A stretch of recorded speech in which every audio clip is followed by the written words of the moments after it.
bien, bonjour à toutes et à tous. Aujourd'hui, j'ai un grand plaisir, le plaisir dans les entretiens que j'essaie d'avoir avec des responsables du monde économique, du monde politique, du monde universitaire.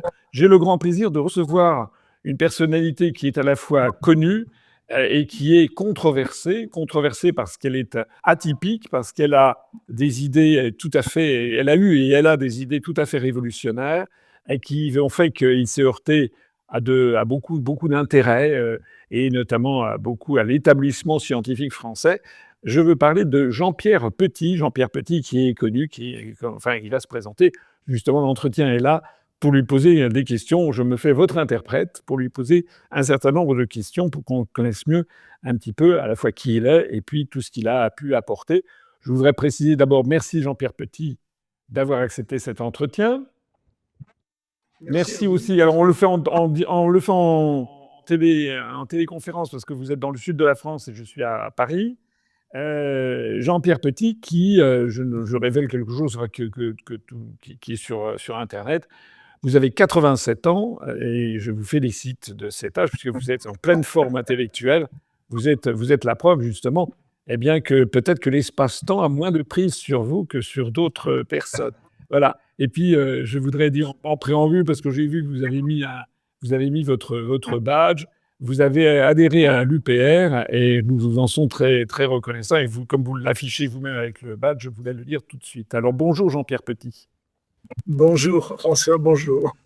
Alors, est-ce que vous pouvez rapidement, pas trop longtemps, mais quand même un petit peu nous expliquer votre parcours, comment vous en êtes arrivé finalement à vous intéresser aux questions concernant la propulsion et concernant, notamment, je crois que vous avez travaillé sur l'envoi de missiles dans les sous-marins nucléaires, mais assez rapidement, sans même auparavant l'avoir compris. C'est quoi, comment vous en êtes arrivé là, d'abord, dans votre jeunesse?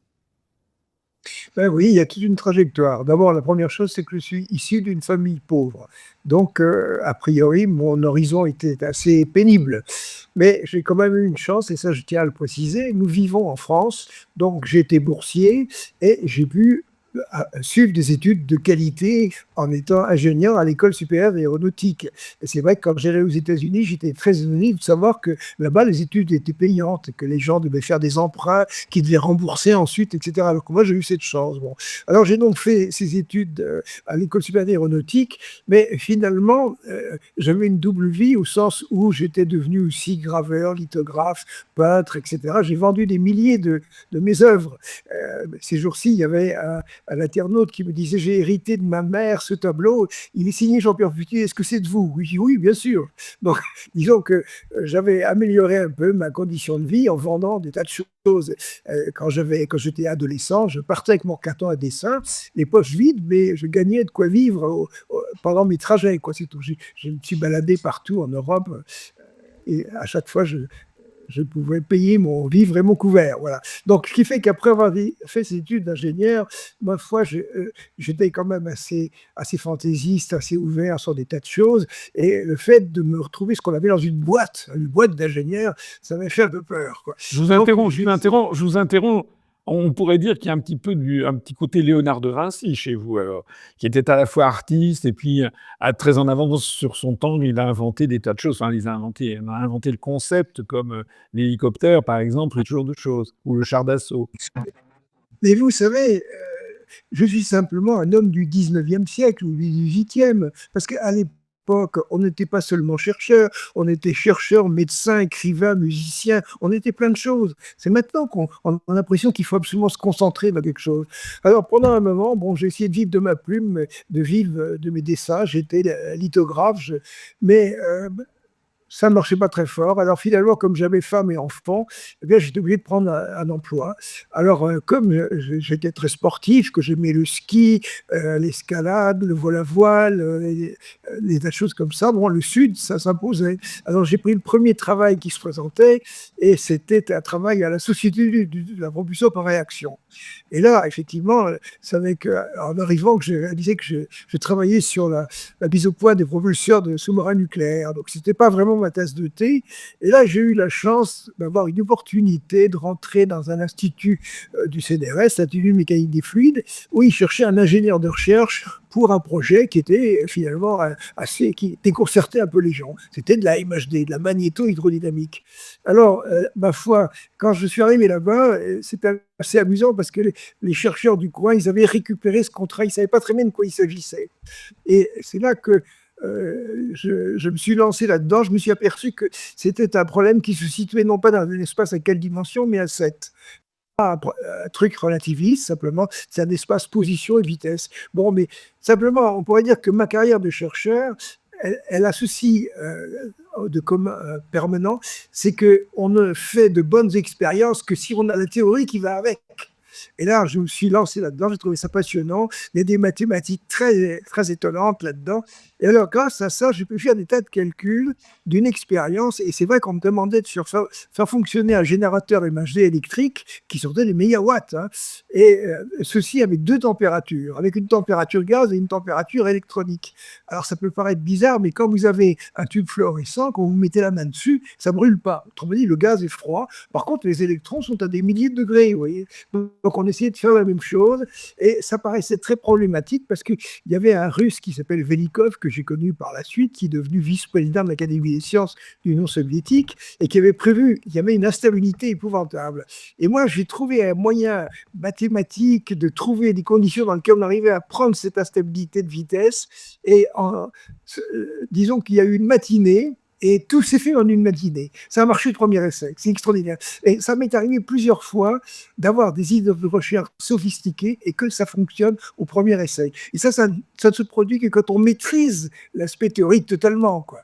Alors, je me rappelle quand on a chargé cette espèce d'appareil, il y avait un ami qui s'appelait Ingezakis, qui est mort maintenant, et je lui dis, écoute, mets le réglage à 6000 degrés. Il me dit, mais à 6000 degrés, il n'y aura rien. Si, il va y avoir des milliers d'ampères. Il y a eu des milliers d'ampères. Simplement, il a fallu qu'ils se convainquent au troisième essai de mettre ça. Et là, à ce moment-là, on a eu un générateur qui a fonctionné. C'est assez amusant parce que la tuyère était grande comme une boîte de bière, vous voyez, et elle sortait 2 mégawatts, mais pendant 100 microsecondes. L'astuce, c'est de faire marcher des installations dans des conditions extrêmes. On avait un champ magnétique de 20 000 Gauss, on avait une température de 6000 degrés, etc. Mais pendant très peu de temps. Pendant très peu de temps. C'est ça, le truc extraordinaire, les Français sont astucieux. Et c'est pour ça que j'étais tout de suite en cheville avec les Russes, parce que les Russes aussi sont très astucieux. Ce qui fait que quand on se rencontrait, il y avait à chaque fois un qui montrait l'astuce qu'il avait trouvée pour ceci, pour cela. C'est vrai que cette MHD, les gens me disaient, mais vous avez des électrodes, mais elles sont en quoi? Elles sont en cuivre rouge. Cuivre rouge, mais vous avez 8000 ampères. Oui, mais ça dure pas longtemps. Ça faisait juste des petits trous. Bon, alors il y a eu cette expérience qui a fonctionné. C'était très amusant. Ce qui a suivi l'était beaucoup moins. Disons qu'on a quand même présenté ça à un colloque international en Varsovie. Les Russes étaient évidemment les leaders en matière de magnéto-hydrodynamique. Là, j'ai fait la connaissance de Velikov, de ce coworker avec qui je suis resté ami pendant très longtemps. Et surtout, les Russes se sont dit, tiens, c'est les Français qui sont en avance. Vous vous rendez compte? Je vous interromps, Jean-Pierre Petit. On est dans quelles années à ce moment-là? Quand vous allez à Varsovie 1967. Ah oui, donc on est encore, c'était l'année même où d'ailleurs De Gaulle était allé en Pologne lui-même. Donc on était dans la politique de détente qu'avait lancée De Gaulle, qui étaient des soviétiques en fait, mais avec lesquels, tout soviétique qu'ils fussent, même derrière le rideau de fer, avec lesquels vous aviez des échanges scientifiques universitaires du plus haut intérêt et sympathique, si je comprends bien. Extraordinaire. Je vais vous donner un exemple. À un moment, Velikov vient en France et il visite le centre de MHD de Moret-sur-Loing. Alors, quand il arrive à Moret-sur-Loing, il demande au directeur, mais est-ce que c'est pas de là qu'est parti d'Artagnan? Je crois que c'était ça. Et ben oui. Et alors, à un moment, on voit une basilique au loin et le directeur désigne ça à Velikov en disant « Oui, c'est ancien, c'est très ancien ». Et Velikov dit « Oui, c'est cistercien ». Et à un moment, dans cette conversation, il a dit « Mais à Velikov, combien avez-vous lu de livres français ?»« Environ 400 ». Voilà. Vous voyez, hein? Et c'est ça, je veux dire, ces Russes étaient cultivés, alors que les chercheurs français, souvent, étaient incultes, quoi. Donc, de ce côté-là, donc forcément, le courant passait de façon étonnante. En plus, ces gens-là avaient peu de moyens, ils étaient obligés de se débrouiller avec des trucs extraordinaires, quoi, voilà.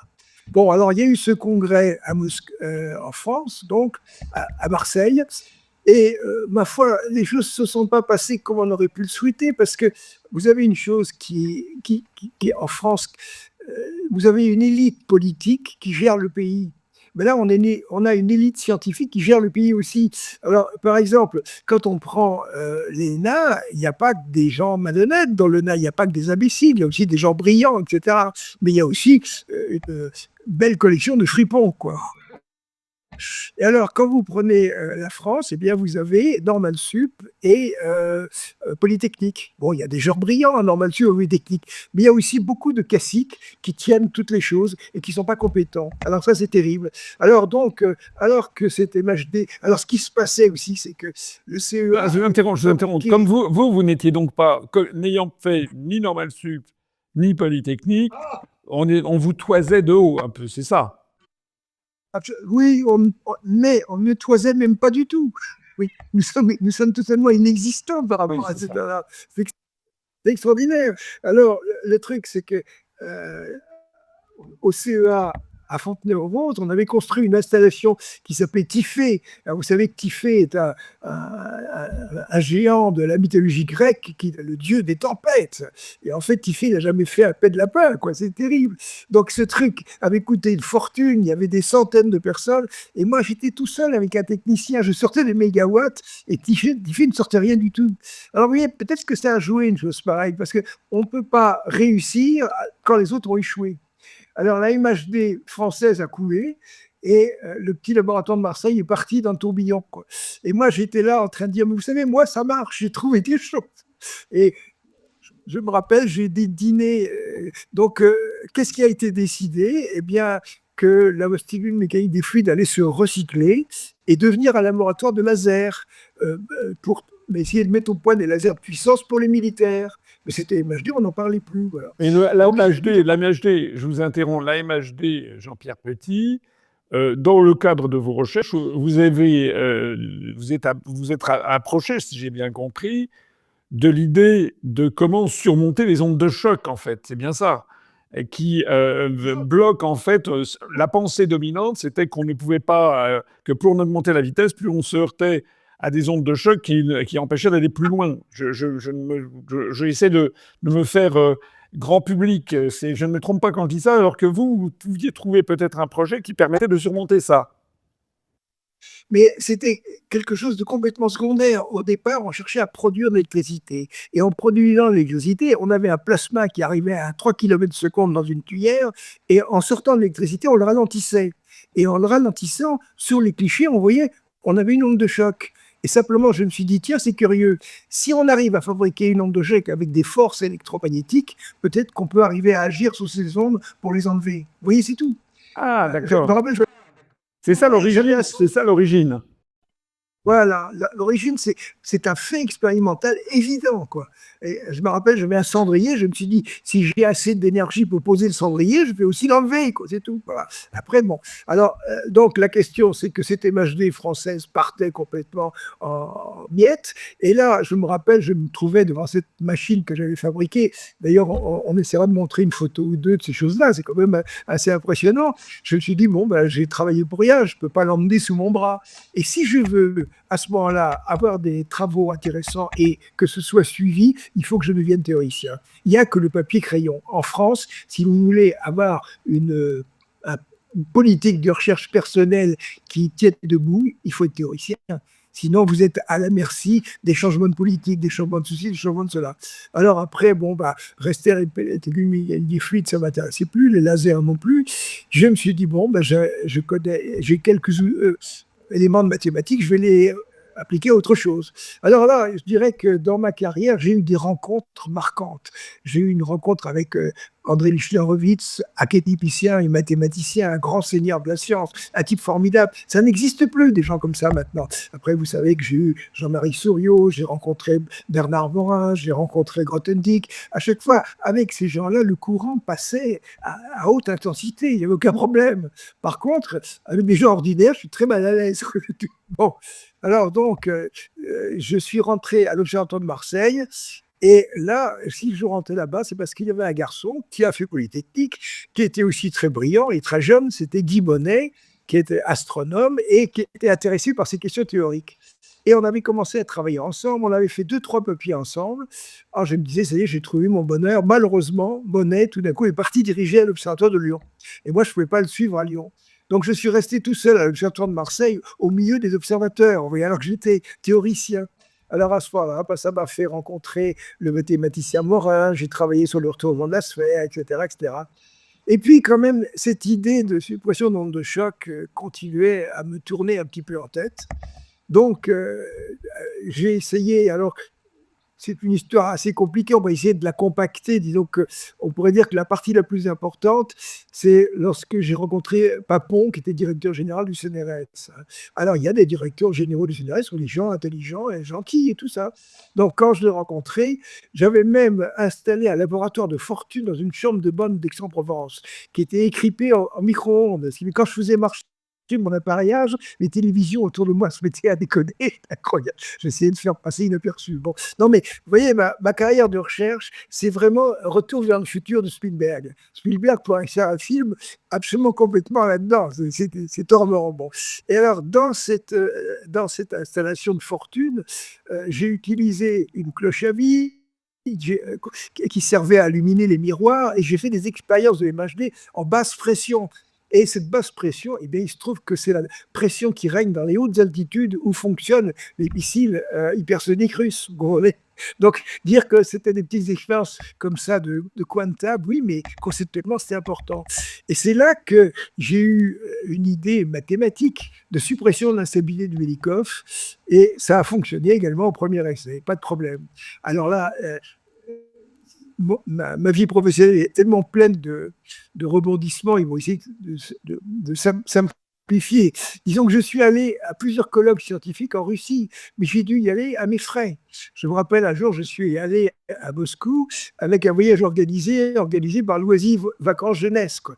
Et quand je suis arrivé à Moscou, on devait aller visiter le tombeau de Lénine. Et moi, j'ai dit à l'accompagnatrice, écoutez, est-ce que je pourrais téléphoner parce que ce matin, je fais une communication scientifique dans un congrès. Elle m'a dit, ah oui, qu'est-ce que c'est que cette histoire? Alors on téléphone, on obtient Golubev au téléphone qui me dit, ah Jean-Pierre, j'envoie une voiture tout de suite. Et moi, hop, je vais au congrès scientifique. J'y vais pendant les 3 jours où j'étais à Moscou, j'ai rien vu. J'étais au congrès scientifique. Après, je suis reparti. Vous voyez, des choses comme ça. Il y a eu d'autres séjours absolument effarants. Et au cours de ces congrès scientifiques, j'ai présenté mes travaux. Ce qui fait que si les Russes ont bénéficié de mon savoir-faire, c'est parce que c'était le seul endroit où on m'entendait. Vous voyez, je n'étais pas en train de donner des informations sensibles à l'étranger. Simplement, tout le monde s'en foutait en France. Vous voyez. Et c'est à peu près le dénominateur commun. Je dirais qu'il y a beaucoup de gens de mon genre. J'ai été complètement inemployé. Tout ce que je pouvais faire, ça n'a pas intéressé le CNRS. Je rappelle, je vous donne une anecdote parmi des douzaines d'autres. À un moment, quand j'ai travaillé sur le retournement de la sphère, j'ai fait une suite de dessins. Pour aller voir au tableau, d'ailleurs, vous voyez, il y a une image comme ça qui vous montre ça. Et j'ai rencontré Jean-Michel Arnold, qui était directeur du CERDAV, qui était le service d'études et de documentation, de création de documents audiovisuels. Et je suis venu le trouver en lui disant, voilà, on devrait faire un dessin animé sur le retournement de la sphère. Il me dit, mais qu'est-ce qui va faire les dessins? Je dis, moi. Mais là, quand je lui ai parlé, j'étais un martien, vous voyez, vraiment. Et là, ce CERDAM a produit des documents à prix d'or, ils ont fait des films coûteux, mais ça n'a rien donné, quoi.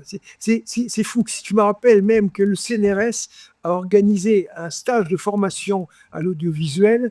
Ils avaient dépensé là-dedans une fortune, je ne sais plus combien, 1 million nouveau, un truc comme ça. Et les chercheurs étaient mis en situation avec comme thème « Comment se faire cuire un œuf ». Moi, ça ne me faisait pas rire, c'était de l'argent gâché, quoi. Moi, j'étais obligé de faire des poubelles pour faire de la recherche. Je me rappelle. Donc, à ce moment-là, revenons à cette histoire de Papon. Tout d'un coup, le directeur général du CNRS, je le rencontre dans une garden party à Aix-en-Provence. Donc, j'arrive à le coincer et il m'a mis en contact avec un type charmant qui est mort maintenant, qui s'appelait Combarnous. Et Combarnous, ça l'a intéressé. Il a donné une bourse d'études pour un étudiant qui travaillait avec moi. Il nous a donné du matériel, de l'argent avec lequel on a pu acheter un Macintosh. Vous savez, un Macintosh, pour nous, c'était extrêmement riche. C'était la fortune, quoi. Bon. Et on est parti là-dedans. J'ai dirigé la thèse du gars. On a fait des publications. Et Comardous me dit à un moment, mais ça va, vous êtes content, vous avez quoi faire des calculs. Alors, ce qui est assez amusant, c'est que avec ça, on a fait une simulation de situation d'onde de choc. Et Comardous me dit, mais comment est-ce que vous avez fait pour faire ça avec un Macintosh? C'est pas possible, c'est pas assez puissant. Je dis, non, il n'y a pas un Macintosh, on a utilisé 5. C'est-à-dire que on prenait une disquette 3 pouces et on distribuait les calculs à des copains qui avaient des Macintosh. Donc, c'était un travail avec, comment on appelle ça, avec les données partagées, mais avec une moto. Alors, non, oui, c'est vraiment la démerde. Il faut être débrouillard, quoi, dans un truc comme ça. Bon. Et alors, après, j'ai Comardous au téléphone et il me dit, alors vous êtes content? Et je dis oui, mais j'aimerais faire des expériences. Parce qu'en plus, vous voulez faire des expériences? Oui, oui, oui. Alors, j'avais tout prévu. J'avais même trouvé du matériel au CEA, des condensateurs et des tas de choses comme ça. Et Comardous a eu cette phrase pas mal. Il a dit, en somme, vous me proposez de faire de la recherche de pointe avec du matériel de rebut. C'était à peu près ça, quoi. Autrement dit, on allait monter une expérience cruciale, extrêmement importante. On pouvait supprimer une onde de choc. Et à ce moment-là, comment dire, Combarnous est parti en France et il a été très surpris de voir que le laboratoire n'était pas du tout content d'accepter ce genre de choses. Pourtant, il y avait de l'argent. Ce Combarnous, il était originaire d'où, lui? Je ne sais plus. Je sais plus exactement. Il a été acteur du département sciences physiques pour l'ingénieur. D'accord, mais il était français. Il est français. D'accord. Non, parce que vous avez dit qu'il est parti en France. Non, il est parti pour trouver un laboratoire en France. D'accord, excusez-moi. L'échange téléphonique où Combarnous a exactement ces mots. Il me dit, le seul laboratoire dont je ne me suis pas fait foutre dehors avec vos idées à la con, c'est un laboratoire de Rouen qui est le Coria. Alors prenez contact avec le Coria. Alors je prends contact avec le Coria. Ces gens avaient une soufflerie à onde de choc, il y avait ce qu'il fallait, ils étaient prêts à faire ça, il y avait de l'argent et tout ça. Bon. Et tout d'un coup, il s'est passé une catastrophe. La catastrophe, ça a été les élections présidentielles lorsque Giscard a laissé la place à Mitterrand. Alors, il se passe une chose au CNRS, et en France, mais surtout au CNRS, c'est quand on a un changement politique, toutes les têtes changent.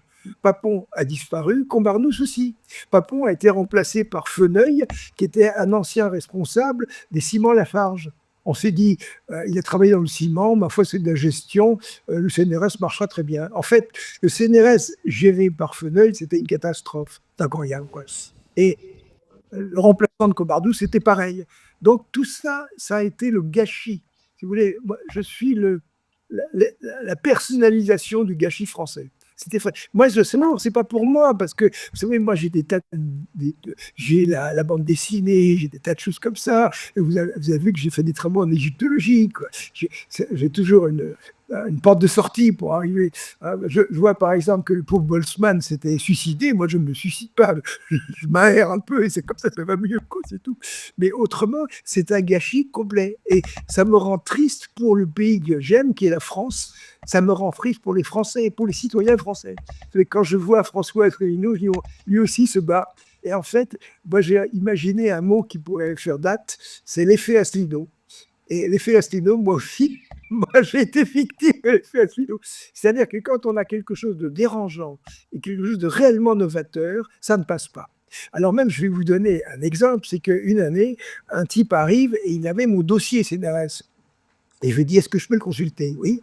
Alors je le consulte et je tombe sur un courrier en anglais envoyé par un spécialiste anglo-saxon en mécanique des fluides. Je n'avais pas la lettre d'appel, mais la lettre d'appel, c'était un peu comme si on avait dit, voilà, chez nous, on a un type qui veut faire disparaître les ondes de choc, est-ce qu'il a un grain? Carrément. Hein, voilà. Et à ce moment-là, le type répond, I don't see any strangeness in it, je ne vois rien de bizarre dans tout ça. This man is in normal mental condition. Ce type est dans une condition mentale normale. Alors, vous voyez, il y a une chose extraordinaire, c'est que quand les idées sont dérangeantes, qu'en plus elles sont réellement novatrices, à ce moment-là, on se demande si le type est fou. Et il y a un type qui m'a téléphoné il y a 1 an ou 2, qui est assez branché sur le milieu scientifique, qui m'a téléphoné aussi pour m'expliquer que j'étais schizophrène et qu'il fallait que je me fasse soigner. Eh ben, je crois que je vous ai envoyé le lien vers cet enregistrement. Mais imaginez tout d'un coup que vous avez un gars qui vous écrit: écoute, je vais être sympathique, je vais t'expliquer, en fait, tu es fou.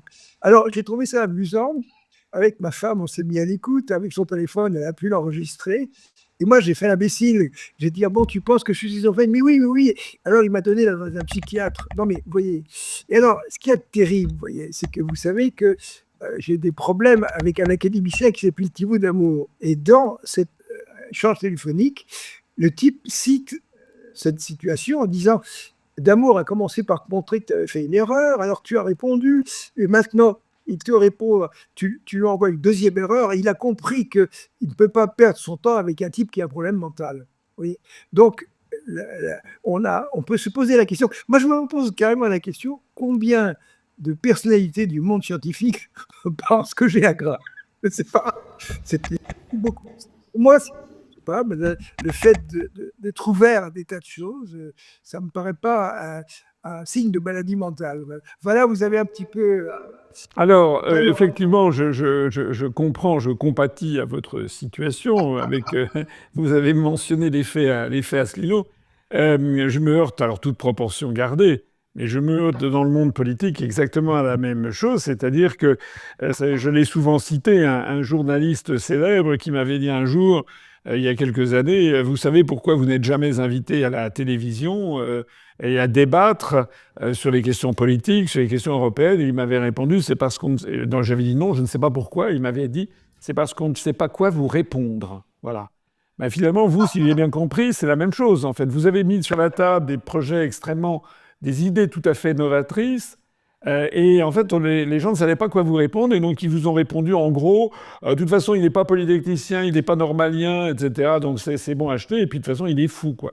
Vous savez, Jean-Pierre Petit, que dans les années 40, De Gaulle, quand il était parti à Londres, il y avait quand même toute une propagande contre lui émanant de la France de Pétain, de la France de Vichy, et il y avait eu même une bande dessinée, ça s'appelait La Dingolite, c'est-à-dire qu'il était dingue.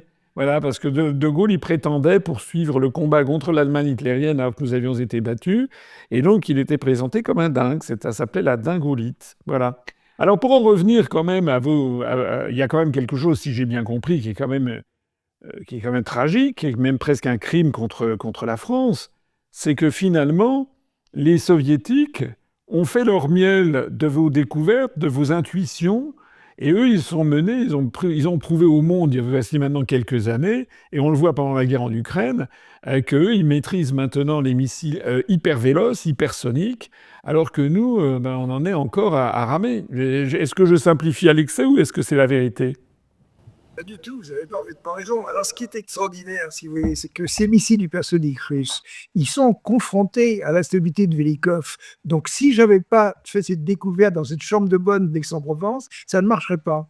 Et je pense à un ingénieur militaire français qui un jour visitait le centre de Kursk, de Tomsk, qui est en Russie, qui est le grand centre de l'FSB. Et quand il arrive, il y a un Russe qui lui dit: vous êtes français? Oui, oui. Vous connaissez Jean-Pierre Petit? Non, non, non. Jean-Pierre Petit, suppression instabilité de Velikov dans chambre de bonne. Oui, c'est extraordinaire. Non, mais vous voyez, c'est du Spielberg. C'est du Spielberg. C'est à la fois drôle et extrêmement triste, parce que, vous l'avez dit vous-même, quel gâchis de l'intelligence qu'il y a en France, tout ce qui finalement est original, innovateur, au lieu que normalement... Alors c'est d'autant plus scandaleux, si je peux me permettre, parmi des scientifiques et parmi la recherche, c'est-à-dire que ce sont des gens qui, au contraire, devaient avoir l'esprit en éveil, ouvert justement à toute innovation. Et puis voilà, mais en fait, ils en sont restés à la Sainte Inquisition qui condamne Galilée, quoi, en fait, c'est ça. Mais vous savez, quand on parle, par exemple, de faits novateurs, il y a des choses qui n'étaient pas mon fait. Vous avez peut-être entendu parler de la Z-Machine. La Z-Machine, c'est une machine qui avait été construite par un type que je connaissais, qui s'appelait Gérald Jonas, et j'avais été le voir en 76. Ça ressemble à un énorme camembert. Et Jonas mettait en jeu des courants électriques considérables. Et tout d'un coup, avec cette machine-là, je ne vais pas rentrer dans les détails, on a obtenu des températures de plus de 3 milliards de degrés. Vous vous rendez compte? Voilà. Et ça, c'était en 2008. En 2008, je vois cet article dans Physical Review Day, over 2 billion degrés, plus de 2 milliards de degrés. Or, 2 milliards de degrés, c'est extrêmement important parce que la fusion bore-hydrogène, ça démarre à 1 milliard de degrés. Et je me rappelle, jusqu'à ce moment béni, personne n'aurait pensé tout d'un coup qu'on aurait fait un saut pareil. Vous savez, dans les tokamaks communautaires, eh bien, on vit 100, 150 millions de degrés. Ça, c'est pas pareil, c'est 10 fois plus. Comment on a fait un saut pareil? Je vais pas rentrer dans le détail, mais il se trouve que ça s'est passé comme ça. Moi, j'ai tout de suite compris ce qu'il y avait derrière. Et ensuite, j'ai compris les mathématiques qui se trouvaient derrière. Parce qu'encore une fois, ça se situe dans un espace à 7 dimensions. C'est même une espèce de plasma complètement nouveau, parce que c'est un plasma dans lequel les températures des ions sont gigantesques et les électrons sont froids. C'est extraordinaire, c'est l'inverse. Alors, il se trouve que j'avais un bon ami qui malheureusement est mort maintenant, qui s'appelait Malcolm Hines, qui était un Anglais, qui était un champion de la MHD. On a échangé de ce côté-là. On a échangé de ce côté-là. Et avec un ingénieur militaire qui s'appelle Christian Nazay, on a essayé de faire une croisade en France en disant il faut faire une Z-machine. C'était avant qu'on donne le premier coup de pelle pour ITER, vous voyez. Et une Z-machine, mais c'était 200 fois moins cher. Voilà. Et là, il y avait des choses fantastiques à obtenir. Et je me rappelle, à un moment, quelqu'un m'a obtenu un rendez-vous avec le conseiller scientifique de Valérie Pécresse. Valérie Pécresse, cette femme était devenue ministre de la Recherche. Or, je pense que pour Valérie Pécresse, Maxwell, ça doit être l'inventeur du café, vous voyez.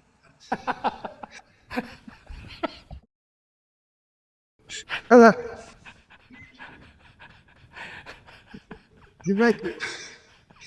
Alors, ça résume bien.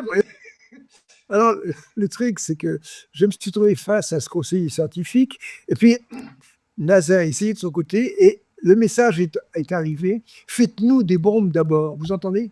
Parce qu'évidemment, lorsqu'on fait une fusion bore-hydrogène, il n'y a pas de neutrons, pratiquement pas. Donc c'est une bombe verte, c'est une bombe verte, vous voyez, une bombe à fusion où il n'y a pas de radioactivité, on va pouvoir détruire les gens tranquillement. Quand on entend ça, faites-nous des bombes d'abord. Bon, alors, oui, c'est des bombes écologiques, en fait. Bombe écologique, la bombe verte, voilà. Alors, voilà, mais ça, c'est un cas. Mais par exemple, quand j'ai essayé de collaborer avec le musée de la Villette, ça a été pareil. J'avais inventé un système informatique qui permettait de décider dans l'espace. On avait un stylo comme ça, et puis quand on promenait la pointe de ce stylo, on voyait en 3D des traits dans l'espace, vous voyez. Imaginez, au lieu de mettre de l'encre sur une feuille, vous mettez de l'encre dans l'espace. Eh bien, ça se faisait avec un Apple II. Mais lorsque j'ai rencontré le responsable informatique de la Villette, vous savez ce qu'il m'a dit? Il m'a dit, comment allez-vous assurer la maintenance d'un tel logiciel? Mais il n'y avait pas de maintenance sur un Apple, c'était grotesque. Bon, voilà. Mais à chaque fois, vous savez, il y a un truc, je crois, que je dois me dire, c'est que c'est terrible d'avoir 40 ans d'avance. Et c'est ce qui s'est passé. Sur la MHD, dans les années 70, j'avais 40 ans d'avance. Maintenant, j'assume ces choses-là. Je finis par admettre que je ne suis pas le premier venu, que je suis un petit peu plus bizarre, un peu... Alors, Jean-Pierre Petit, est-ce que... Alors maintenant, vous êtes retraité, évidemment, vous avez 87 ans, mais enfin, tout le monde peut constater que vous êtes d'une jeunesse d'esprit extraordinaire. Mais actuellement, par exemple, je suppose qu'au ministère des Armées, il y a quand même, évidemment, les entreprises de la défense. Et on doit quand même travailler à la recherche pour essayer de faire des missiles, justement, hypersoniques comme les Russes. Et si j'ai bien compris, d'ailleurs, les Chinois et les Nord-Coréens également vont dans cette direction. Est-ce qu'on vous a contacté? Est-ce qu'on a demandé votre avis? Ou est-ce qu'on vous êtes toujours pestiféré? Non, mais on m'a demandé mon avis il y a 2-3 ans. Il y a une chose, par exemple, c'est que quand Poutine a parlé de ses hypersoniques, il a également parlé d'une chose. Il a dit que les Russes avaient un missile supersonique, un Mach 3, qui était propulsé par l'énergie nucléaire. Et moi, j'ai tout de suite compris. non seulement j'ai compris, mais même en allant sur le net, eh bien, on s'aperçoit rapidement que les Américains avaient le même projet, il s'appelle Pluto. C'est pas le personnage de la bande dessinée, c'est le dieu des enfers, quoi. Et le missile Pluto, c'était un truc monstrueux qui faisait 15 mètres de long. Alors l'air rentrait par une prise d'air, passait dans un réacteur nucléaire et sortait. C'était ce qu'on appelle une tuyère thermopropulsive. Bon, si les gens vont sur Internet, ils vont trouver tout ça sur Pluto. Mais non seulement il y avait ça, il y avait toutes les annexes techniques, il y avait même les calculs qui allaient avec.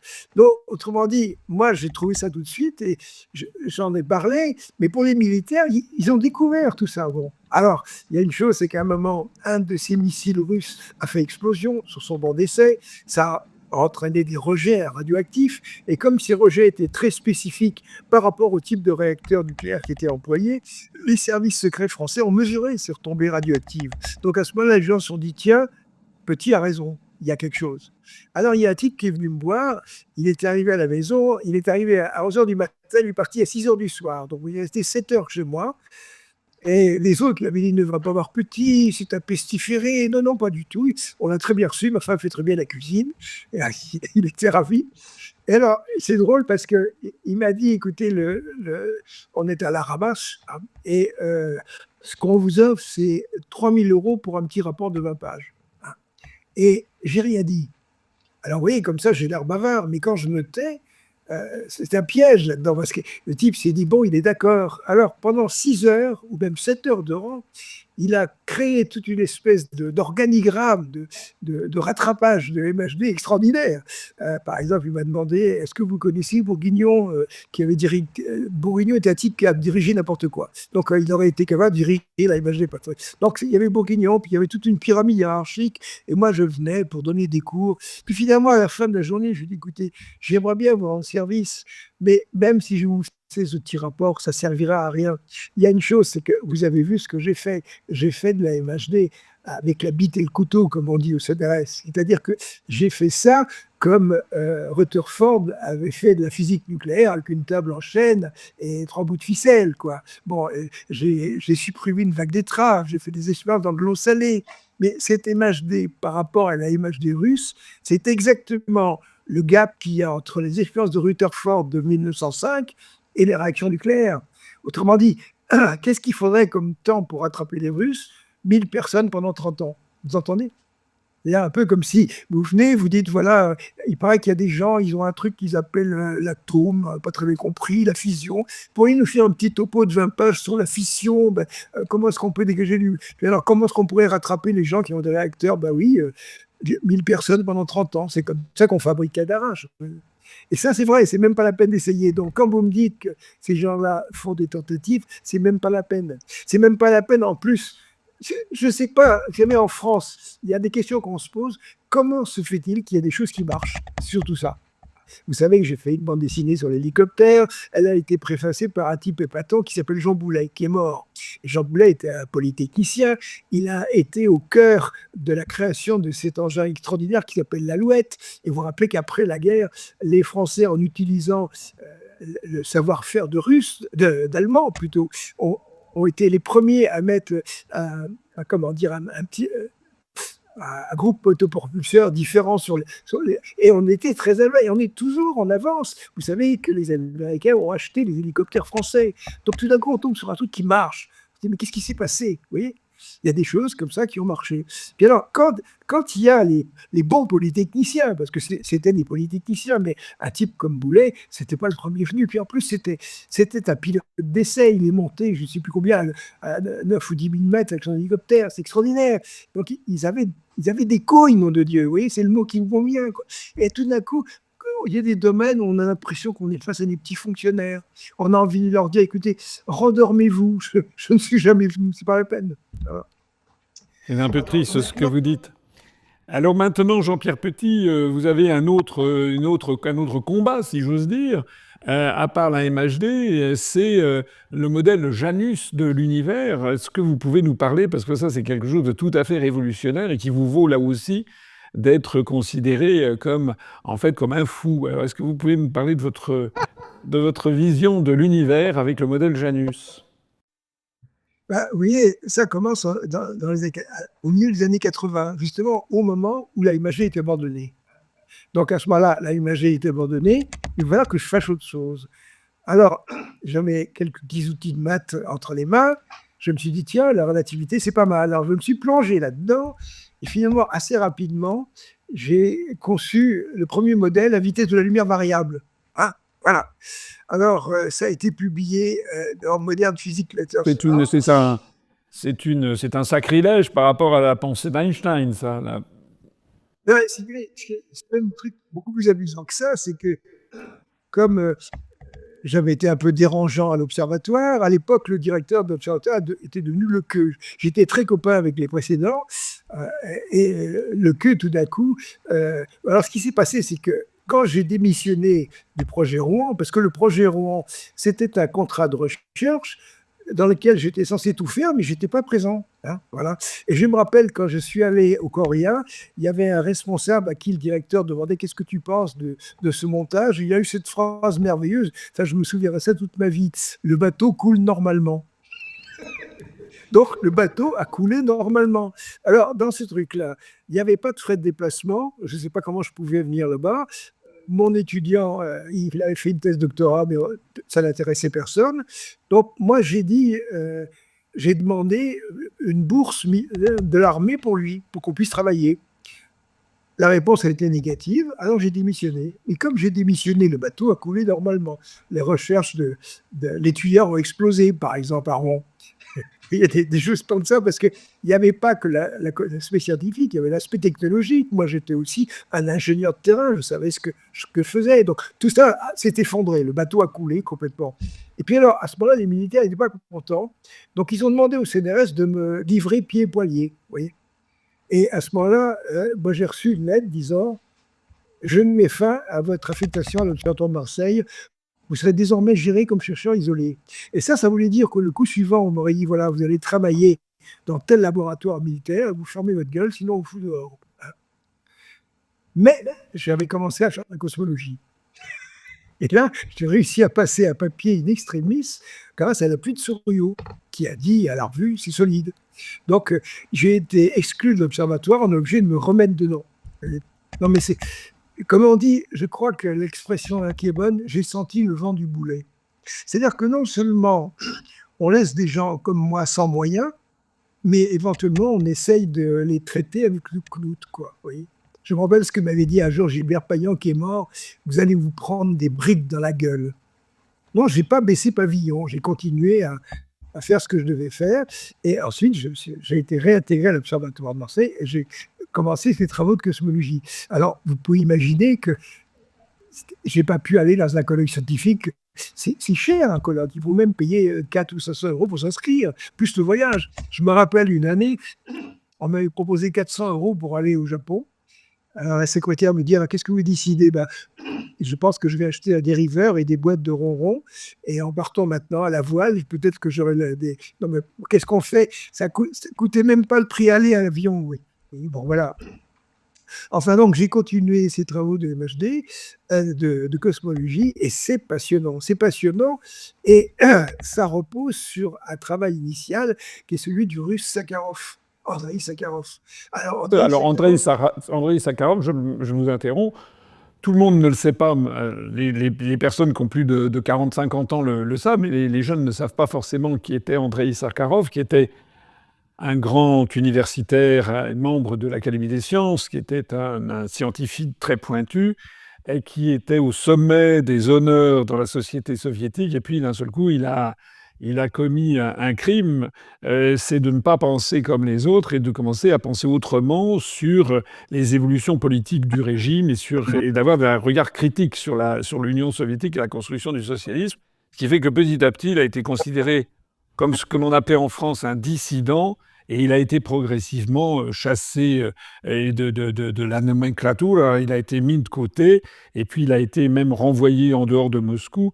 Donc il a été persécuté en fait pour ses opinions politiques. Andreï Sakharov, qui est resté quand même dans l'esprit des gens qui ont vécu dans les années 60, 70, 80, comme le symbole de la liberté de l'esprit par rapport au totalitarisme politique et peut-être aussi scientifique d'ailleurs. Je vous ai interrompu, mais je pensais que c'est important de le rappeler. Donc c'est bien cet Andreï Sakharov dont vous nous parlez.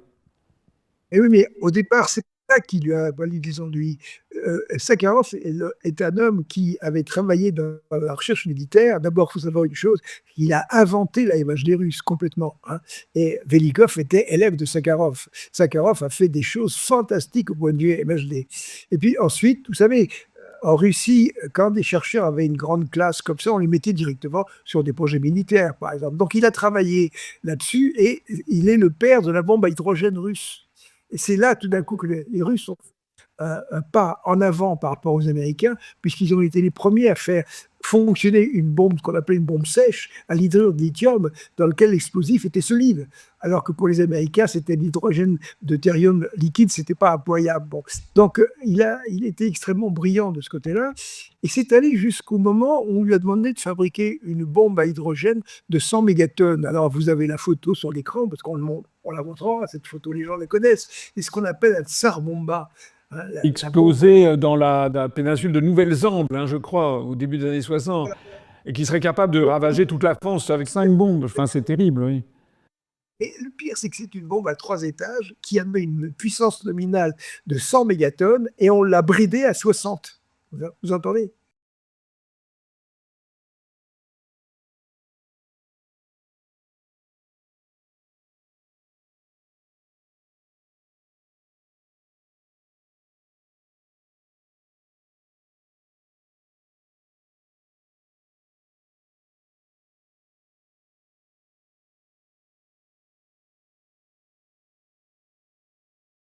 Parce que si on l'avait mis à plat, ça aurait 500 mégatonnes. Alors comment ça fonctionnait? Il y avait une bombe atomique qui faisait marcher une bombe à fusion, qui refaisait marcher une bombe à fission. C'était énorme. Et alors, au point de vue déchets radioactifs, c'est monstrueux. Vous savez, d'abord.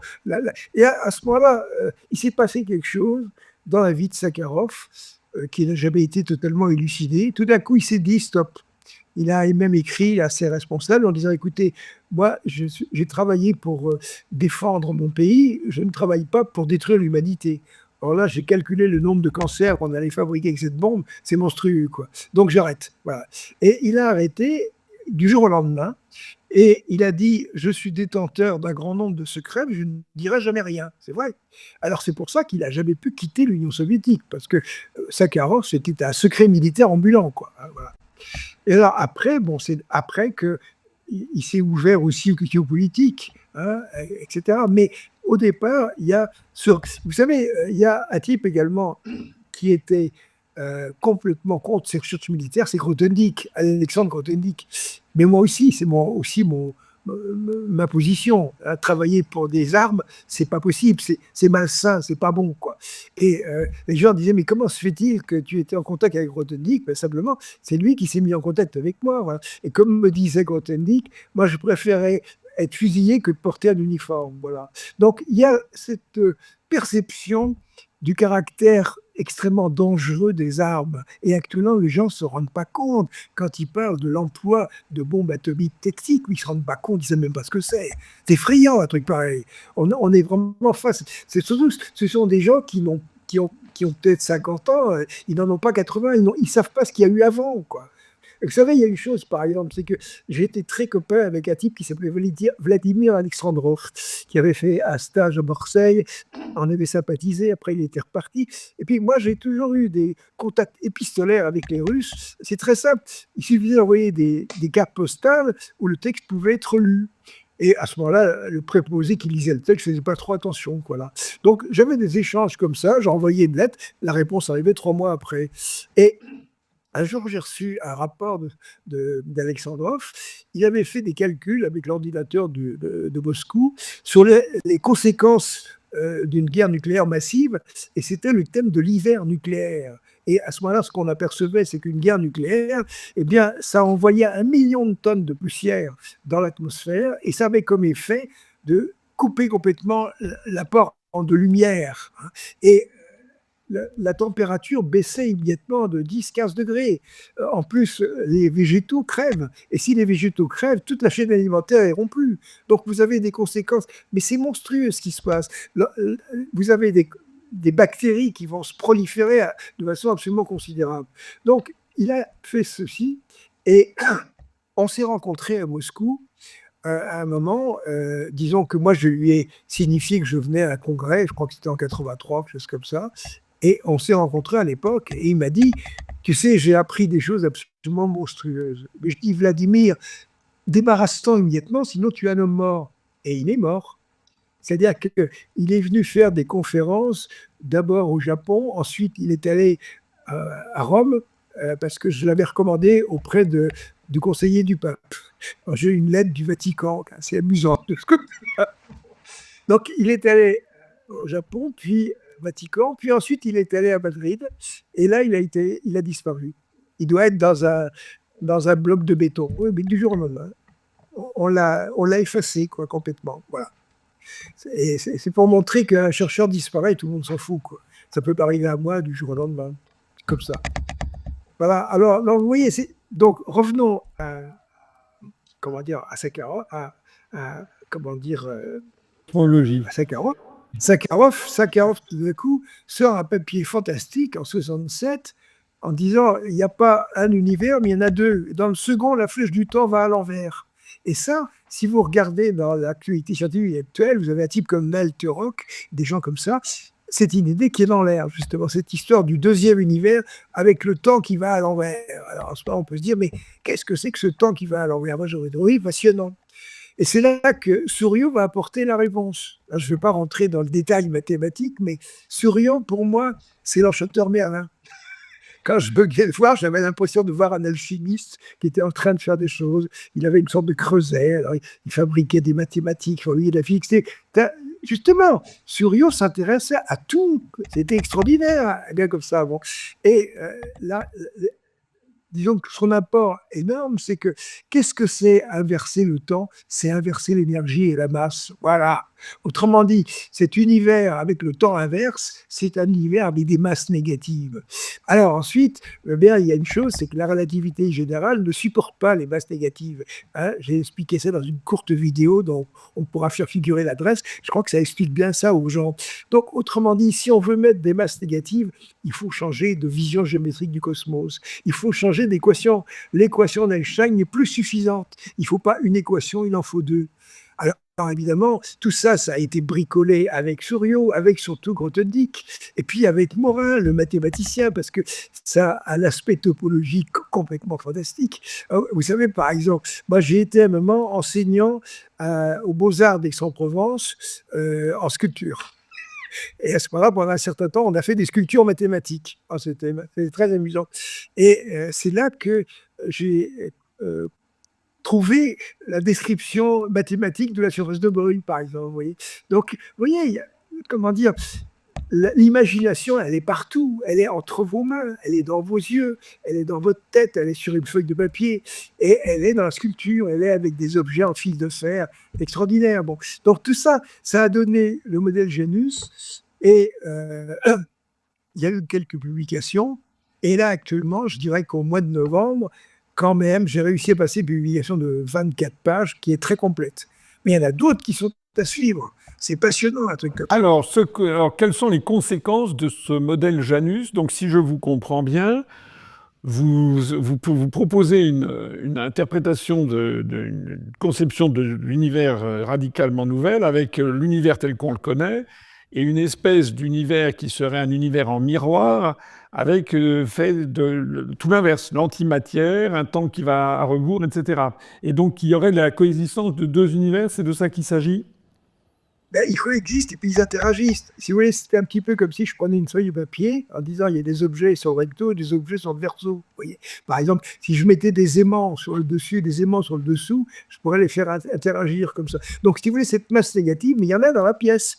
Il y en a peut-être une douzaine, mais c'est très raréfié. Mais vous voyez, cette masse négative, elle n'est pas dans un autre univers. Ça n'est pas aussi exotique.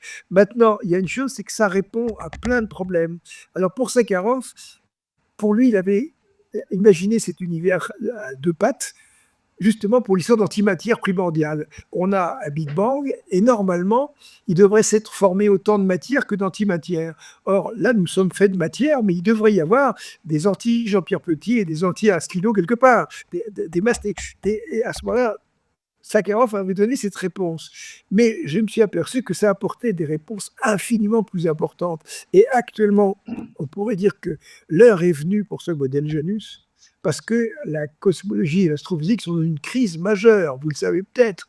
Disons qu'on a essayé de, de raptasser le modèle de la relativité générale avec de la matière noire, avec de l'énergie noire. Cette matière noire, on n'arrive pas à l'observer. Tout ça, ça coûte très cher. Quand je pense comment je fais du ça avec du papier à crayon, on a fait des laboratoires dans des tunnels, dans des mines.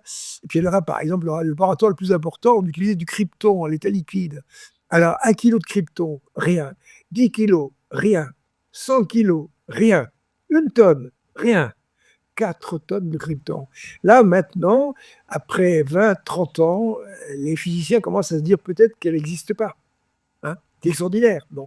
Alors, effectivement, la masse négative remplit toutes ses fonctions. Elle explique toutes ces choses-là. Elle explique le confinement des galaxies. Elle explique les effets d'antigravitationnel. Puis alors, après, il y a eu quelque chose de plus important encore depuis quelques années. C'est le lancement du télescope spatial James Webb. Et le James Webb, c'était une machine inimaginable. Moi, je peux débiner les travaux des théoriciens en disant qu'il manque un peu d'imagination. Par contre, les ingénieurs et les techniciens qui ont fabriqué ces machines, vous imaginez envoyer un truc pareil à 4 fois la distance de la Lune. Il y a 75 phases de déploiement. À chaque fois qu'il dépliait quelque chose, le type se disait « Est-ce que ça va marcher? Est-ce que ça va pas coincer ?» C'est extraordinaire, quoi, qu'on arrive à faire un truc pareil. Parce que si ça marche pas, il n'est pas question d'envoyer des astronautes pour aller réparer. C'est trop loin, vous voyez.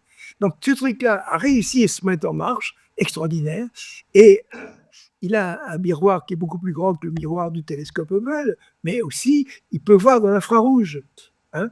Et à ce moment-là, voir dans l'infrarouge, ça signifie avoir des images des objets les plus anciens. Et le télescope Hubble, James Webb, peut voir des objets qui sont plus jeunes que 100 millions d'années. Alors à ce moment-là, on a regardé ces premières images, et qu'est-ce qu'on a vu apparaître? On va en montrer une comme ça.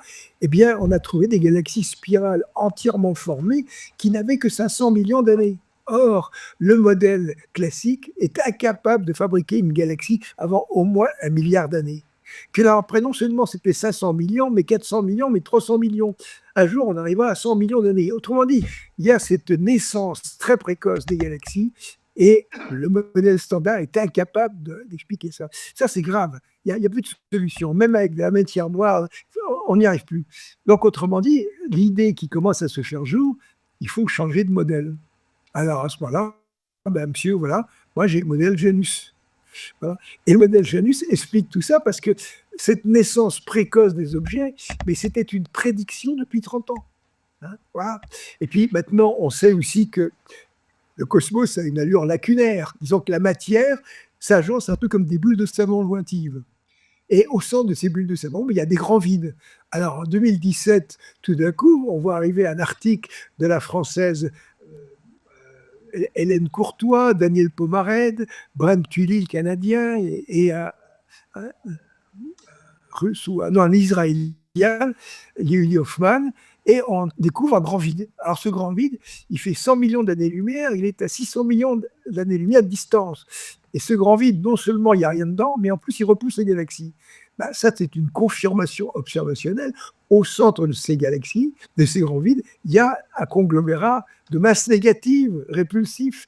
Et ce conglomérat, on ne peut pas le voir, parce que comme il émet des photons d'énergie négative, ça n'est pas perçu par nos yeux et nos télescopes. Donc, première confirmation observée en 2017. Ensuite, cette structure à grande échelle, elle se confirme. Donc, la confirmation de cette structure lacunaire, c'était prédit par le modèle en 1992. Hein, il y a plus de 30 ans. Jean-Pierre Petit, quelle serait parce qu'il y a évidemment la compréhension de l'univers qui est en soi quelque chose de tout à fait passionnant, mais est-ce que si on allait dans cette direction, si on travaillait davantage sur cette question, est-ce qu'on peut imaginer des conséquences concrètes dans la vie des hommes si on pouvait aller dans ce sens? Est-ce que ça aurait une influence, je ne sais pas moi, sur la conception qu'on a de la vitesse de la lumière, sur la conception qu'on a de la vitesse des déplacements, des voyages. Je ne sais pas quelles en seraient les conséquences concrètes. Des conséquences, il y en a énormément. Je dirais que ce genre de saut qu'il faut faire, qu'on s'apprête à faire, que j'espère que les scientifiques feront, c'est tout à fait comparable à l'avènement de la relativité. Et la relativité, vous vous rappelez, tout d'un coup, il y avait un monsieur qui s'appelait Albert Einstein qui disait, vous savez, E égale mc2. Hein, c'est-à-dire qu'avec 1 gramme de matière, je peux faire une énergie considérable. Bon, mais tout ça, plus mélangé à la mécanique quantique, ça donnait la bombe atomique. Et moi, je pense que derrière ce modèle Janus, il y a des bombes dont nous ne pouvons même pas imaginer la puissance. Vous entendez? Et je pense que c'est là un des aspects les plus préoccupants. Qu'est-ce qui va se passer? On ne peut pas empêcher cette science de progresser. Mais par exemple, moi, j'ai mis un certain frein sur les études de mécanique quantique, parce que c'est là que ça se passe. Mais évidemment, les militaires diraient des bombes encore plus puissantes, mais expliquez-nous ça, c'est formidable. Non, non, c'est des bombes à côté desquelles les bombes à hydrogène seraient comparables à des allumettes, vous voyez, hein? Ben oui, ce qu'on pourra faire, c'est transformer de la matière en antimatière. Vous vous rendez compte? Alors évidemment, c'est toujours pareil, il y a les deux versants, c'est-à-dire qu'il y a l'arme, mais il y a aussi la source d'énergie. La source d'énergie, pour le moment, le nucléaire, malheureusement, il y a des déchets. Et si on avait une fusion bore-hydrogène, eh bien, on aurait une production d'énergie nucléaire sans déchets. Vous vous rendez compte? Il n'y a pas de déchets. C'est une chose. C'est pour ça que quand les gens disent, mais vous êtes contre le nucléaire, vous êtes contre cette science, vous voulez qu'on retourne à l'âge de la bougie, mais pas du tout. La Z-machine, c'est pas la bougie, mon bonhomme. C'est quelque chose de vachement avancé. Mais ça, disons que c'est un peu comme si on avait inventé le feu, et en fabriquant le feu, on était obligé de garder le fumée parce qu'elles seront empoisonnées. Vous voyez, hein? Qu'est-ce qu'on ferait? On arriverait à chauffer, mais à ce moment-là, il faudrait garder toutes les poussières que ça va brûler parce qu'elles sont toxiques. Imaginez que le feu de bois qu'on fabrique, ça fabrique de la strychnine, par exemple. On tuerait tout le monde. Ben là, c'est pareil. On a réussi à fabriquer de l'énergie à partir de l'atome et ça produit tout un tas de saloperies. Simplement, on a découvert le tout début de cette physique nucléaire et il y a une physique à plus haute température qui est plus extraordinaire, qui est une physique aneutronique. Voyez. Bon, alors s'agissant de Janus, c'est bien pire encore. C'est bien pire encore parce que moi, je pense qu'on est tout à fait capable d'envisager de produire une énergie avec ça, avec le danger que ça représente. Il y a aussi, c'est peut-être la raison de l'inquiétude des scientifiques. C'est que si vous prenez ce modèle Janus, soit vous êtes dans un véhicule à masse positive, soit vous êtes dans un véhicule à masse négative. Vous arrivez à inverser votre masse. Et si vous inversez votre masse, les distances à franchir sont 100 fois plus courtes et la barrière luminique est 10 fois plus élevée. C'est-à-dire que vous gagnez un facteur 1000 sur les temps de voyage. Autrement dit, je pense que la conclusion du modèle Janus qui dérange le plus les scientifiques et les politiques, c'est que ça rend les voyages interstellaires non impossibles. Voilà. Et là, je m'arrête. Mais, vous voyez... Donc ça laisse entendre avec ce que vous laissez paraître en pointillé, c'est que si les voyages interstellaires, parce qu'actuellement, dans la physique actuelle telle qu'on nous l'enseigne, bon, il y a quand même cette barrière de la vitesse de la lumière, du monde que nous connaissons, et on peut imaginer qu'il faudrait, je ne sais pas, des milliards d'années, par exemple, pour aller rejoindre d'autres systèmes solaires ou d'autres choses comme ça. Alors que là, vous laissez entendre que finalement, on pourrait réduire par 1000 la vitesse, et donc ça deviendrait des voyages possibles, ce qui laisse peut-être penser qu'il pourrait y avoir des contacts avec des civilisations extraterrestres. C'est ça que vous voulez dire, en fait. Ah, et à ce moment-là, on pourrait dire, vous connaissez cette phrase de la Bible, « Malheur à celui par qui le scandale arrive ». Et là, vous voyez, alors... Bien petit, on arrive à la fin de notre entretien. Je voudrais quand même, avant de conclure, que vous résumiez un petit peu votre aventure, finalement, enfin l'aventure de votre vie, qui n'est pas terminée. Vraiment, je suis ébloui par votre vivacité d'esprit, votre dynamisme. On s'était déjà rencontrés il y a une dizaine d'années, vous n'avez pas changé dans vos passions, ni moi dans les miennes d'ailleurs.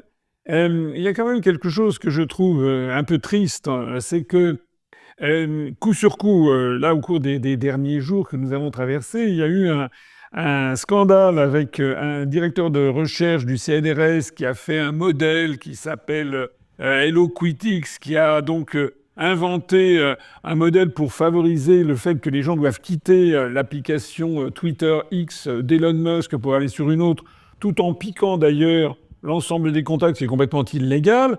On est quand même très loin de la recherche fondamentale du CNRS. On est quand même dans un travail de politicien, en fait, et de quelqu'un qui prend des prises de position politiques extrêmement controversées, d'ailleurs. Et d'ailleurs, son truc n'a pas marché, en fait. Et tout ça avec l'argent public. Et puis, le même, d'ailleurs, j'ai découvert, M. Chaval-Arias, d'ailleurs, a fait un dossier sur le timbre du CNRS qui s'appelle Minuit moins 10 ou 10 minutes avant Poutine, et qui incrimine des gens comme moi, parce que sur des prises de position, notamment sur la guerre en Ukraine, je ne dis pas la même chose que les autres. Donc, à partir de ce moment-là, je serai forcément un agent de Poutine. Donc, je ne suis pas un agent de Poutine. On est très, très, très, très loin du CNRS. Enfin, on est dans le complotisme de base. Je trouve ça incroyable, en définitive. Et puis, alors, il y a un autre scandale qui est sorti, c'est le lancement de Lucie, donc cette intelligence artificielle à la française pour lesquelles il y a eu beaucoup de publicité qui a été faite, qui en fait a été lancée donc par une entreprise dont le patron se trouvait être un ami de Macron, qui a d'ailleurs été candidat aux élections législatives en 2017 dans le Var. Et donc ça a été lancé à grand son de trompe, et puis on s'est aperçu au bout de 24 heures que Lucie en question, elle racontait n'importe quoi, elle disait des choses, ça a fait la risée du monde entier. Il a fallu fermer cette application. Et j'ai vu que cette application avait été conçue, lancée suite à un partenariat avec le CNRS. Alors moi, j'ai quand même 2 questions à vous poser, ce sera les 2 dernières. Qu'est-ce qu'il faut penser? Vous avez travaillé au CNRS. Finalement, le CNRS, en fait, ne vous a pas servi. On vous a pratiquement montré la porte de sortie, si j'ai bien compris. En tout cas, on ne vous a pas donné les moyens. Personne ne s'est dit, tiens, ça pourrait mériter d'aider ce monsieur, plutôt qu'il fasse ça dans son coin, de lui donner quelques crédits pour voir ce que ça peut donner. Donc ça veut dire un manque d'imagination complet, un manque d'ouverture d'esprit. Et puis, est-ce qu'on ne peut pas dire que la recherche française est en train de crever sous le poids à la fois de la politisation, de l'incompétence, du mimétisme, du caractère moutonnier, et le fait que finalement, on est un peu comme du temps de la Sainte Inquisition, hein, avec, comme je le disais tout à l'heure, avec la Sainte Église qui condamne Galilée parce qu'il ose dire que c'est pas le Soleil qui tourne autour de la Terre, mais l'inverse, c'est que c'était inadmissible d'accepter ça. Mes 2 questions, c'est que pensez-vous du CNRS et que pensez-vous de l'état de la recherche en France et qu'est-ce qu'il faudrait faire? Voilà. Moi, je ne vais pas me prononcer sur la recherche en France parce qu'elle a des tas de facettes. Je vous disais tout à l'heure, par exemple, qu'au point de vue de l'observation, par exemple, et mon ami Monet était directeur de l'instrumentation à l'ESO, mais ça marche très bien. On a fait des télescopes formidables, on a fait des télescopes spatiaux formidables. Donc, on ne peut pas dire la recherche, ça ne marche pas. Maintenant, s'agissant de la recherche théorique, j'aurais une phrase que j'ai trouvée dans la bouche d'un avocat. Ce sont des intermittents du spectacle, vous voyez. C'est-à-dire que qu'est-ce que ces gens-là produisent? Ils produisent des vidéos à n'en plus finir. Et à ce moment-là, c'est du blabla. Ils produisent des livres, et dans ces livres, tout est au conditionnel. Serait, pourrait, expliquerait, etc. Alors, il y a une chose, c'est qu'est-ce qu'il faudrait faire? Eh bien, moi, j'aimerais, par exemple, présenter mon travail à l'Académie des sciences. Et à l'Académie des sciences, eh bien, vous avez une astrophysicienne qui s'appelle Françoise Combe, qui est présidente de cette académie. Bon, j'ai un ami qui a démarché auprès d'elle, elle lui a répondu simplement 99% des théoriciens pensent que le modèle Janus ne tient pas debout. Elle n'a rien lu, quoi. Vous voyez, qu'est-ce qu'on fait dans ce cas-là? Alors, vous avez aussi votre instance, l'Office parlementaire des choix scientifiques et techniques. Moi, je pourrais venir parler là-dedans. J'ai plein de choses à dire, ne serait-ce que sur la fusion, des choses comme ça, vous voyez. Bon, mais est-ce qu'il y aura un politique qui dira « j'aimerais qu'on convoque Jean-Pierre Petit » ? Je ne sais pas. Ce qui est affolant, Jean-Pierre Petit, c'est que ça correspond à mon humble niveau, à l'anecdote de ce journaliste qui me disait on ne vous invite pas parce qu'on ne sait pas quoi vous répondre. Ce qui est affolant, et d'autant plus affolant que là on parle justement de recherche, donc de gens qui devraient au contraire être à l'affût ils devraient guetter la moindre idée nouvelle, etc., pour voir est-ce qu'il n'y a pas quelque chose d'intelligent derrière, est-ce qu'il n'y a pas une piste. on a l'impression qu'en fait, il y a une espèce de mastodonte de conformisme.